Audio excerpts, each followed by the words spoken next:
Class 10th का chapter number 1 real numbers, उसका part 1 और पार्ट 2 हमने स्टडी कर लिया है। पार्ट 1 में हमने इंट्रोडक्शन पढ़ा था, पार्ट 2 में हमने यूक्लिड डिवीजन लेमा क्या होती है उसके बारे में पढ़ा था। इस पार्ट में हम बात करेंगे एग्जाम्पल 1, 2, 3 एंड 4 की। तो चलिए एग्जाम्पल 1 को देखते हैं। एग्जाम्पल 1 कहता है बेटा कि use Euclid division algorithm to find the HCF, और 2 नंबर आपको गिवन है। जैसा आप क्वेश्चन में देख पा रहे हो कि यूक्लिड डिवीजन एल्गोरिदम का यूज करके हमें 2 नंबर्स का HCF फाइंड करना है।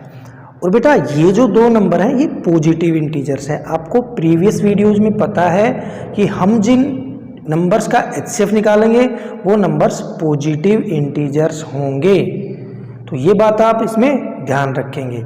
और एक बात और ध्यान रखेंगे कि हमें पिछले पार्ट में हमने सीखा है कि एल्गोरिदम का यूज करके हम क्या निकालते हैं, 2 पॉजिटिव इंटीजर्स का HCF। तो हम उस तरीके से अब इनका HCF निकालेंगे। तो देखते हैं इस एग्जाम्पल 1 को। तो देखिए देखते हैं इसका सॉल्यूशन पार्ट। तो बेटा आपको क्या करना है, लेट करना a = जो बड़ा नंबर है उसको आप a मानोगे और जो छोटा नंबर है बेटा उसको आप b मानोगे। तो a जो हमारा है वो है 12576 और b यहाँ पे क्या लेंगे, जो छोटा नंबर है 4052। ठीक है, यही है दोनों नंबर। अब हमें यूक्लिड डिवीजन एल्गोरिदम का यूज करना है। तो देखो पहले हम क्या करेंगे, इसमें by Euclid's division lemma. Euclid division lemma क्या कहती है कि कोई बड़ा नंबर है उसको छोटे नंबर से आप डिवाइड करो, a = BQ + R इस फॉर्म में लिख सकते हैं। ठीक है, R > 0 है, b। ठीक है, ये यूक्लिड डिवीजन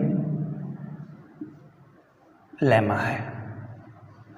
अब ये लेमा अगर मैं इस a और b पे लगाऊं, इस a और b पे मैं यूज करूं, तो बेटा इसको मैं ऐसे लिख सकता हूं।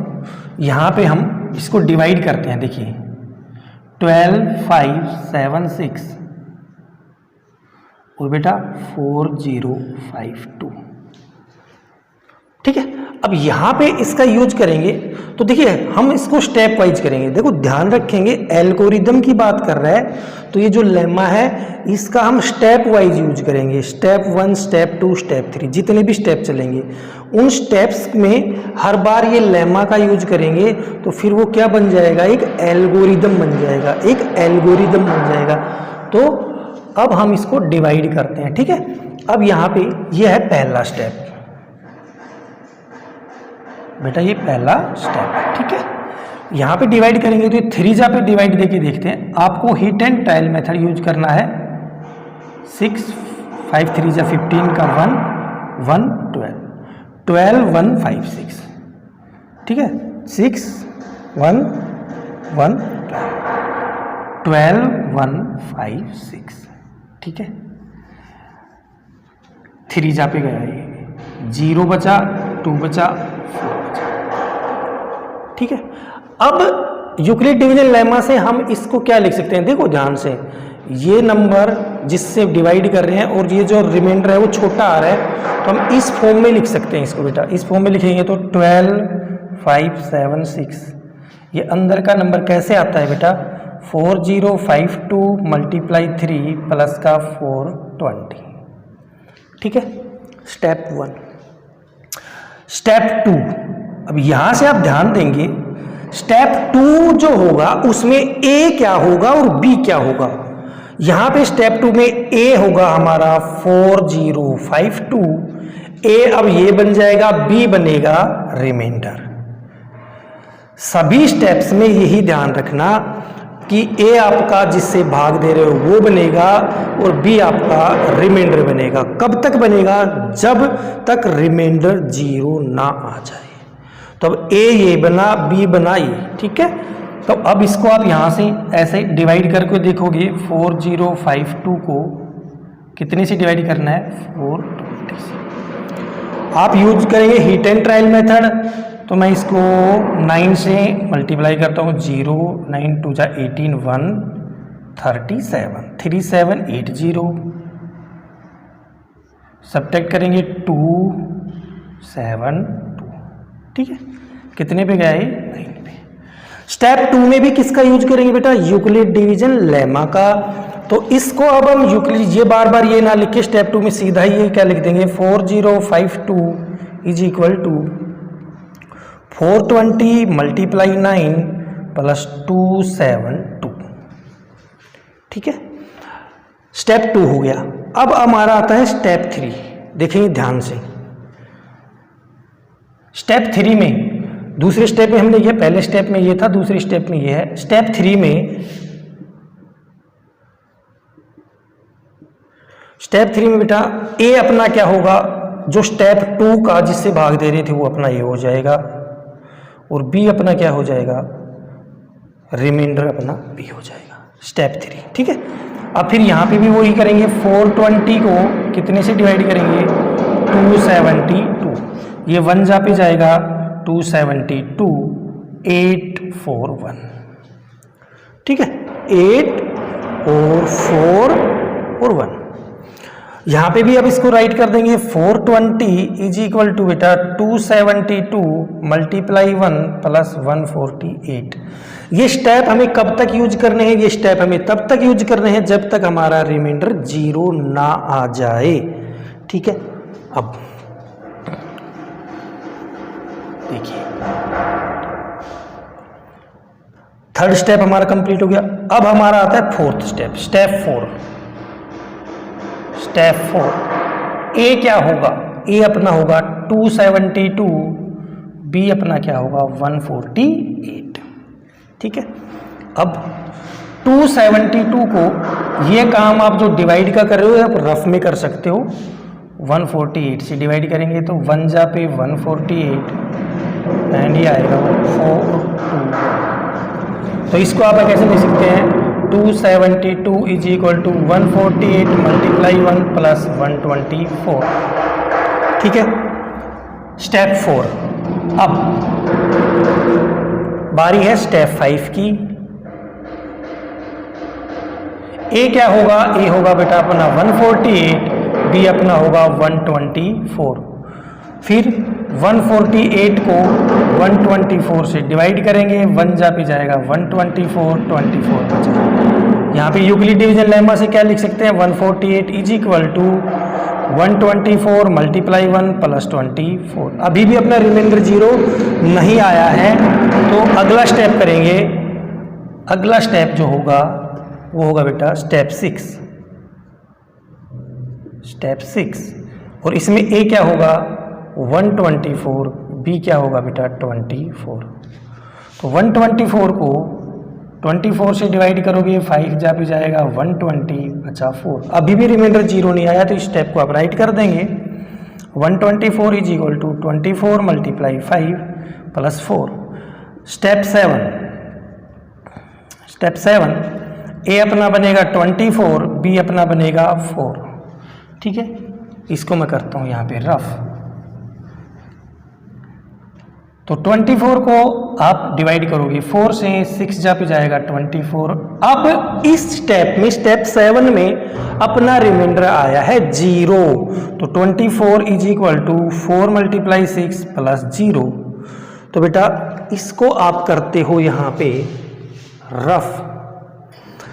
देखो स्टेप 1 से लेके स्टेप 7 तक हमने यूक्लिड डिवीजन लेमा का यूज किया, ए और बी को चेंज किया, और हमें हमारा जो रिमाइंडर आया स्टेप 7 में वो क्या आया 0। तो यहाँ पे इसमें जो बी था, इसमें जो बी है वही अपना क्या है HCF, इसका बी, ये वाला बी अपना क्या है HCF, तो ये क्या है 4। तो यहाँ पे आप लिख सकते हो कि जो नंबर है 4052 एंड 12576, इसका HCF 4 है, बट इसका HCF 4 है। अब यहाँ पे एक बात और जान सकते हो कि जितने स्टेप बने हैं, जितने स्टेप जिनमें भी ए बी है, पहले में ए बी था ये, दूसरे स्टेप में ए बी क्या है 4052 एंड 420, इनका HCF भी कितना आएगा 4। तीसरे स्टेप में A कितना है 420 और B कितना है 272, इसका भी HCF 4 ही आएगा। और जितने भी स्टेप हैं ये 7 स्टेप, इन सभी स्टेप में जितने भी AB हैं सभी का HCF बेटा 4 ही होगा। और इस क्वेश्चन का HCF जो नंबर दे रखे हैं उनका तो 4 आंसर होगा ही होगा। इस प्रकार आपने यूक्लिड डिवीजन लेमा की मदद से और एल्गोरिथम का यूज करके आपने क्या कर लिया, इसका HCF फाइंड कर लिया। अब बेटा ध्यान से सुनो, एक्सरसाइज 1.1 का क्वेश्चन नंबर 1, उसके 3 पार्ट 1, 2 और 3, वो बेटा तीनों पार्ट इसी क्वेश्चन से की तरह करने हैं, स्टेप 1, स्टेप 2, स्टेप 3, और सेम इसी की तरह उनका HCF फाइंड करना है। ठीक है, तो 1.1 का क्वेश्चन नंबर 1 के तीनों पार्ट आप इस क्वेश्चन के बेसिस पे इजीली पता कर सकते हैं। अब हम देखते हैं एग्जाम्पल 2। तो बेटा एग्जाम्पल 2 से पहले हम इसको करते हैं बोर्ड को रफ। अब आप ध्यान देंगे, एग्जाम्पल 2, एग्जाम्पल 3 और बेटा एक्सरसाइज 1.1 का क्वेश्चन नंबर 2 सेम है, तीनों एक जैसे क्वेश्चन है, थोड़ा सा डिफरेंस है वो मैं आपको बताता हूं क्या। एक्सरसाइज देखो, एग्जाम्पल 2, एक्सरसाइज एग्जाम्पल 2 और 3, एक्सरसाइज 1.1 का क्वेश्चन नंबर 2, ये एक ही प्रकार से सोल्व होंगे ये क्वेश्चन।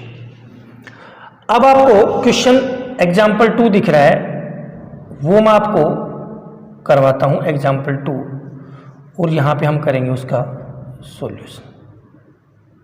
एक बार मैं आपके लिए वो क्वेश्चन रीड कर देता हूं, आप क्वेश्चन को पढ़ भी रहे होंगे। क्वेश्चन कहता है बेटा कि show that every positive even integer is of the form 2q and every positive odd integer is of the form 2q plus 1 where q is some integer. देखिए ध्यान से क्वेश्चन को समझिए कि कोई भी आपको पॉजिटिव इंटीजर दिया हो, इस क्वेश्चन में क्या कह रहा है, कोई भी आपको पॉजिटिव इंटीजर दिया हो, बेटा ध्यान देंगे पहले क्वेश्चन को समझेंगे। पॉजिटिव इंटीजर दिया हो, अब पॉजिटिव इंटीजर क्या होगा बेटा, ये होते हैं 1 2 3 4 अप टू इन्फिनिटी। इन नंबर्स में से कोई नंबर आपको दिए रखा है। अब कह रहा है ये नंबर, इनमें से जो इवन नंबर होंगे, इवन नंबर होंगे वो 2q फॉर्म के होंगे, और जो बेटा ओड नंबर होंगे वो 2q प्लस 1। और q क्या है, q इंटीजर है पॉजिटिव।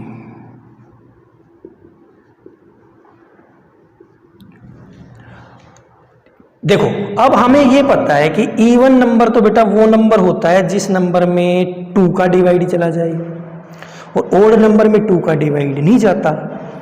तो बेटा ध्यान दो, जब ऐसा होता है तो एक बार इसको चेक कर लेते हैं। देखो हमें कि ये ऐसा होता है या नहीं होता, तो आप कोई भी नंबर रखो यहाँ पे 2q में, बेटा वो 2 मल्टीप्लाई q है, तो बेटा इसमें जब कोई भी ये नंबर रखोगे इन नंबर में से, q की जगह, q तो क्या है कि इंटीजर है, और ओबियसली पॉजिटिव इंटीजर है। कौन सा इंटीजर है, पॉजिटिव इंटीजर है। तो बेटा आप यहाँ पे 2 पे q पे है ना, आप कोई भी नंबर रखो, ये 2 से ये 2 तो कटेगा, यानी 2 का डिवाइड तो इसमें जाएगा, और इसमें 2q प्लस 1 में, तो इसका मतलब क्या हुआ बेटा, 2q तो क्या हुई, एक इवन फॉर्म हुई। Odd number form 2q plus 1 होगी, क्योंकि इसमें तो 2 का डिवाइड चला जाएगा, 1 में 2 का डिवाइड नहीं जाएगा। तो इस तरह जो नंबर होगा वो ओड नंबर का होगा, इस तरह जो नंबर बनेगा वो इवन नंबर बनेगा।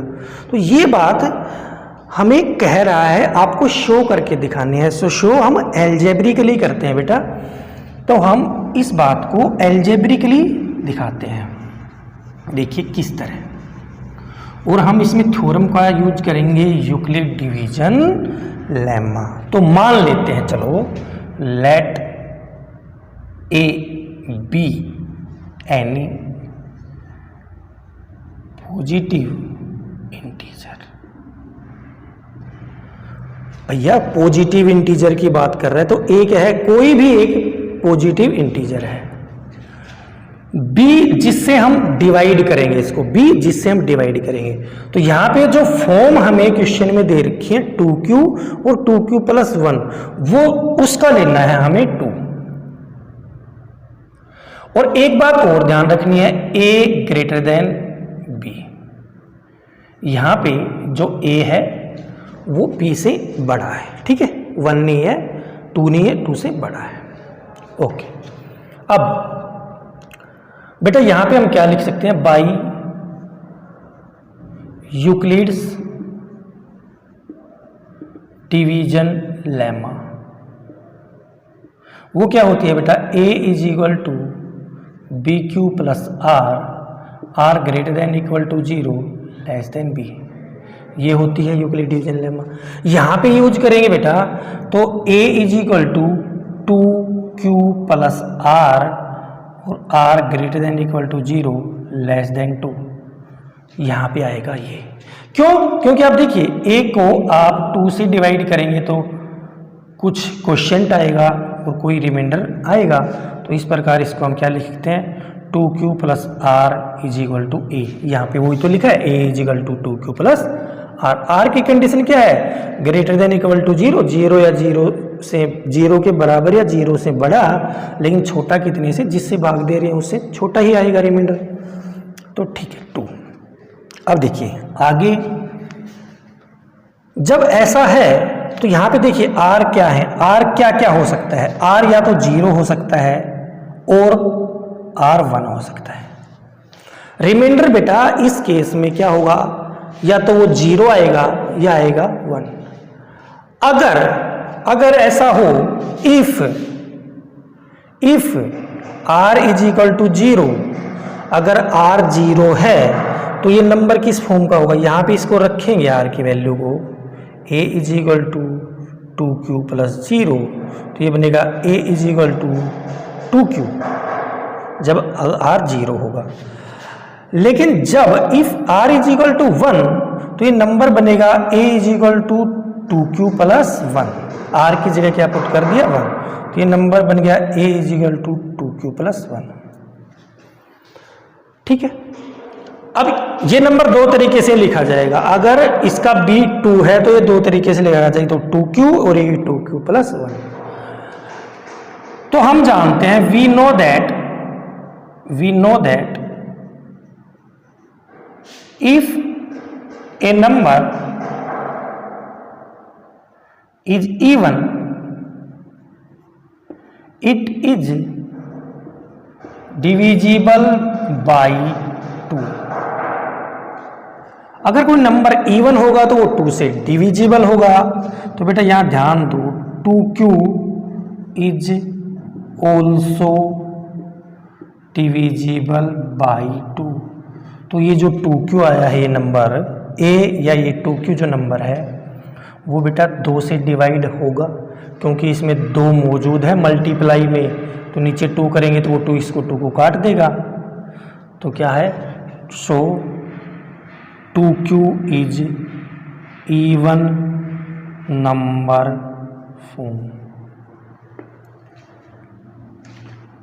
And 2q plus 1 is not divisible by 2, so 2q plus 1 is odd number. इस प्रकार आप बता सकते हैं एल्जेब्रिकली कि कोई नंबर, इसमें जो 2q है वो इवन नंबर फॉर्म है और जो 2q + 1 है वो क्या है, ओड नंबर फॉर्म है। अब ये जो एग्जाम्पल 2 है और एग्जाम्पल 3 है, एग्जाम्पल 2, एग्जाम्पल 3 और बेटा क्वेश्चन 1.1 का क्वेश्चन नंबर 2, एक्सरसाइज 1.1 का क्वेश्चन नंबर 2 आपको इसी तरह शो करके दिखाने हैं। यही तरीका होगा उनको शो करने का। तो आप उन क्वेश्चनों को, इस क्वेश्चन के बेसिस पे आप एग्जाम्पल 2 को, एग्जाम्पल 3 को, एग्जाम्पल 2 मैंने आपको समझा दिया, एग्जाम्पल 3 को आप करोगे और क्वेश्चन नंबर 2 को करोगे। ठीक है, अब बात करते हैं एग्जाम्पल 4 की। और बेटा ये एग्जाम्पल 4 जो है वो बहुत ही ज़्यादा इम्पोर्टेंट एग्जाम्पल है, समझने का है। देखो जो एग्जाम्पल 4 है इसको आपको सीधा सा ये भी बता दिया जाए कि बेटा इस क्वेश्चन में जो चीज़ आपको पूछी है उसके लिए आप HCF निकालो, तो बहुत सारे स्टूडेंट खुश हो जाएंगे कि अब इसको समझने की ज़रूरत नहीं है और हम इसमें HCF निकाल लेंगे। बट ऐसा नहीं है। अगर आप ऐसा सोचते हो तो आप गलत कर रहे हो। देखिए जो भी क्वेश्चन है अगर आप उसको समझते नहीं हो तो इन फ्यूचर वो आपके लिए नुकसानदायक होगा और मैथ को आप समझ नहीं पाओगे। आपको ये पता होना चाहिए कि इस क्वेश्चन में HCF ही क्यों निकालना है, LCM क्यों नहीं निकालना है। ठीक है, तो वो क्वेश्चन मैं आपके लिए रीड कर देता हूं एक बार। एक स्वीट सेलर के पास 420 काजू बर्फी है और 130 बादाम बर्फी है और वो क्या करता है, वो क्या करती है, she wants to stack them in such a way that each stack has same number of barfis. वो उन बर्फियों को क्या करती है, ट्रे में ऐसे रखती है कि जितनी वो स्टैक बनाती है, ठीक है, उनमें सभी में सेम सेम बर्फी है। अगर वो एक स्टैक में 20 रख रही है तो सभी में वो 20-20 ही रख रही है। ठीक है, अब कह रहा है वो उसमें ऐसे उसको रखना चाहिए। तो कह रहा है कि and they take up least area of the tray, और वो ऐसे हो कि वो ट्रे में कम से कम जगह घेरे हैं। What is a number that can be placed in each stack for this purpose? तो हर स्टैक में उसे कितनी बर्फीज रखनी पड़ेंगी। देखिए क्वेश्चन में जो चीजें आपको इंफॉर्मेशन गिवन है बेटा वो इंफॉर्मेशन आप राइट कर लेंगे, वो इंफॉर्मेशन बेटा आप राइट कर लेंगे। देखो सॉल्यूशन पार्ट कर रहे हैं बेटा, उसके पास काजू की बर्फी कितनी है, काजू बर्फी वो बेटा उसके पास 420 है। बादाम की जो बर्फी है वो बेटा 130 है। और ये जो है ये है उसकी ट्रे, ये है उसकी ट्रे। ठीक है, और बेटा ये जो ट्रे है इसमें ये स्टैक है, ये स्टैक है। ठीक है, ये बेटा स्टैक है ऐसे।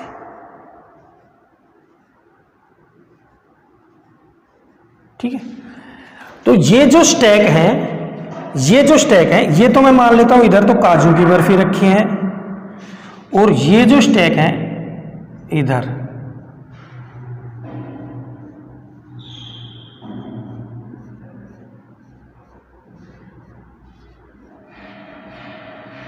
ये जो स्टैक है इनमें बादाम बर्फी रखी है।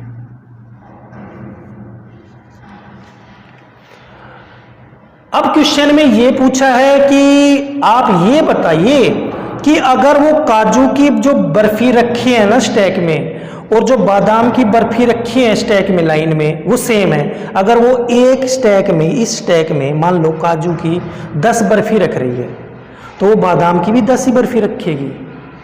अगर वो 20 बर्फी यहाँ पे रख रही है ना, तो 20 बर्फी उसको इस यहाँ बादाम की रखनी पड़ेंगी। ठीक है, तो फिर बताओ कि ये बताओ कि वो बर्फी रखे कितने की। ये तो हम कह रहे हैं कि वो जितनी यहाँ पे रखेगी उतनी यहाँ पे रखेगी, लेकिन क्वेश्चन तो ये है कि वो रखे कितने की, कितनी बर्फी रखेगी। तो देखो ध्यान से, मान लो वो x नंबर ऑफ बर्फीज रख रही है।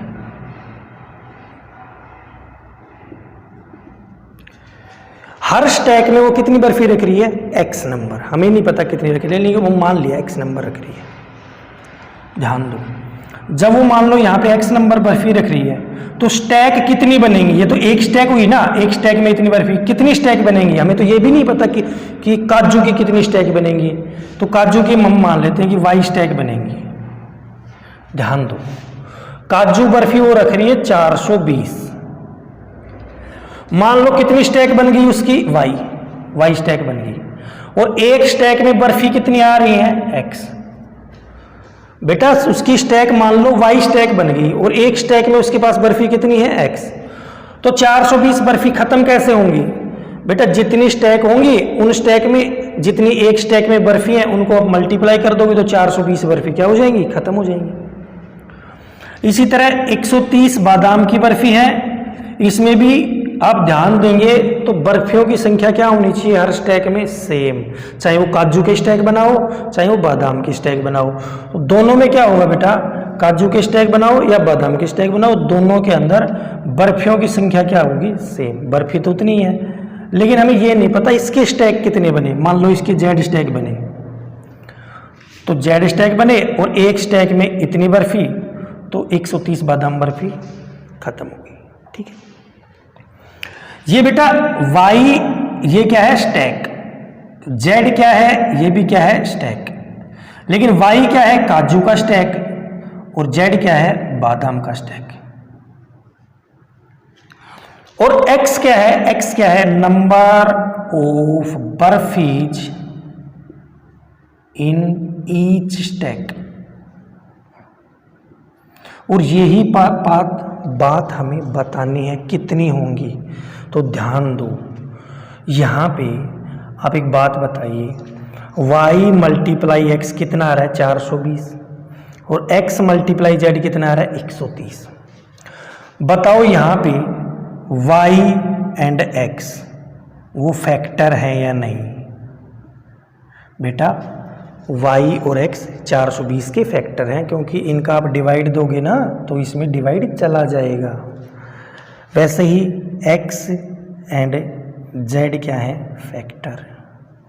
x और z क्या है, फैक्टर किसके, ये तो है 420 के और ये है 130 के। ठीक है बेटा, और बेटा x क्या है, ध्यान दो, x क्या है, कॉमन फैक्टर। x क्या है, कॉमन फैक्टर। x इसमें भी मौजूद है और x इसमें भी मौजूद है। x बेटा फैक्टर भी है और x क्या है, कॉमन फैक्टर भी है, और x आप ध्यान दोगे वो हाईएस्ट भी है, क्योंकि ज्यादा से ज्यादा इतनी ही बर्फी आप रख सकते हो। तो ये नंबर बड़े से बड़ा यही नंबर है, हाईएस्ट। तो हाईएस्ट कॉमन फैक्टर यानी 420 और 130 का हमें क्या निकालना है, हमें अगर बर्फीज ज्यादा से ज्यादा स्टैक में रखनी है तो हमें x निकालना होगा, और x क्या होगा, हाईएस्ट कॉमन फैक्टर। 420 क्या है, बर्फीज, और ये x भी क्या है, बर्फीज। तो हाईएस्ट कॉमन फैक्टर हमें निकालना पड़ेगा। तो यानी इस क्वेश्चन में हमें क्या निकालना पड़ेगा बेटा, highest common factor of 420 and 130। 420 और 130 का हमें हाईएस्ट कॉमन फैक्टर निकालना पड़ेगा, तभी हम बता पाएंगे कि नंबर ऑफ बर्फीज एक स्टैक में कितनी आएंगी। और हाईएस्ट कॉमन फैक्टर निकालने का तरीका अभी हमने सीखा है, यूक्लिड डिवीजन एल्गोरिथम की मदद से हम हाईएस्ट कॉमन फैक्टर निकाल सकते हैं। ठीक है, तो बेटा इसका हाईएस्ट कॉमन फैक्टर आप कैसे निकालोगे? ए आप मान लोगे 420, बी आप मान लोगे 130 by Euclid's division lemma. A is equal to B Q plus are greater than equal to 0 less than b. Step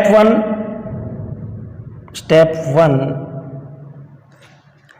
बेटा 420 को कितने से डिवाइड करोगे? 130 से, 3 जा पे जाएगा 390 बचा 30। ये आ गया बेटा 420 is equal to 130 plus 3 plus 30 multiply 3 plus 30। अब स्टेप टू में ए अपना क्या होगा? यहाँ पे कर देते हैं, यहाँ पे कर देते हैं इसको। स्टेप 2 में देखो, स्टेप 2 में ए अपना हो जाएगा 130, बी अपना होगा 30। तो यहाँ डिवाइड करके देखो 130 को 30 से 4 जा 120 बचा 10। तो 130 is equal to 30 multiply 4 plus 10। Step 3 करना पड़ेगा क्योंकि रिमाइंडर अभी तक 0 नहीं हुआ है। ए अपना हो जाएगा 30, बी अपना होगा 10। तो यहाँ पे आ जाएगा 30 इज इक्वल टू, डिवाइड करेंगे तो 10 मल्टीप्लाई 3 प्लस 0। यहाँ पे ये जो बी आया है वो आया है 10, वही आपका क्या हो जाएगा? HCF। वही आपका क्या हो जाएगा? HCF। तो हमें हर स्टैक में कितनी बर्फीज रखनी पड़ेंगी? हर स्टैक में हमें 10 बर्फीज रखनी पड़ेंगी। 10 बर्फीज इन ईच स्टैक। हमें हर स्टैक में 10 बर्फीज रखनी पड़ेगी। बेटा पार्ट 3 में इतना ही। बाकी के एक्सरसाइज 1.1 के क्वेश्चन 3, 4, 5 हम उसको पार्ट 4 में कवर करेंगे। ठीक है, तो आप इस पार्ट को अच्छे से समझिए, देखिए और इन क्वेश्चनों को नोट कीजिए।